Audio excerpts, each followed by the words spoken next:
हुदहुद नामी परिंदा भी था, लश्कर का कारकुन था परिंदा।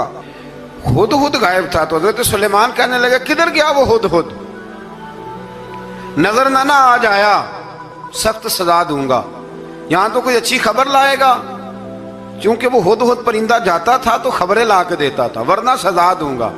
उतनी देर में हुदहुद भी आ गया। तो ये परिंदे जो कारकुन होते हैं बड़े सियाने होते हैं, कभी बंदा नाराज हो तो सही खबरें ले आते हैं। तो सही खबर लेके आ गया, आते ही आके बैठा तो उसने हजरत सुलेमान अलैहिस्सलाम ने कहा कहाँ थे? अर्ज करने लगा हुजूर मैं मुल्क सबा गया था, वहाँ एक औरत हुक्मरानी करती है, उसका नाम बिल्कीस है, बहुत बड़े तख्त पे बैठती है, 80 गज उसका तख्त लंबा है, 40 गज चौड़ा है और शायद 80 मान के 80 टन उसका वजन है। तो हुजूर वो सूरज को पूछते हैं।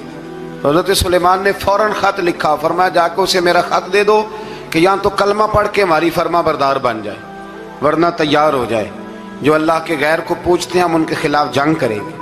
वो जब लेके गए ना खत, ये हुदूद गया तो वो मीटिंग कर रही थी, उसके वजीर मशीर सारे बैठे थे। इसने जाके खत फेंक दिया मलका बिल्कीस की झोली में। उसने खत पढ़ा तो डर गई, वजीरों को बुलाया। हजरत सुलेमान, कुरान कहता है हजरत सुलेमान ने कहा था खत फेंक के ना तो साइड पे होके सुनना वो क्या कहता। बंदों के लिए मना है, परिंदों के लिए जायज है।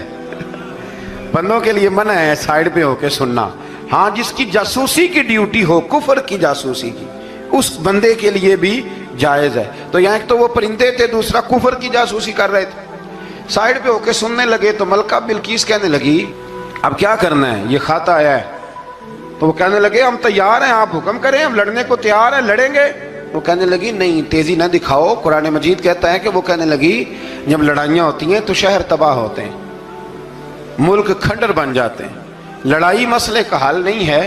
उन्होंने कहा कि मैं नबी हूं, तो एक दफा आजमा लेते हैं कि नबी हैं कि नहीं, माज़अल्लाह आजमा लेते हैं। कहा कैसे? कहने लगी तोहफे ताहे भेजते हैं,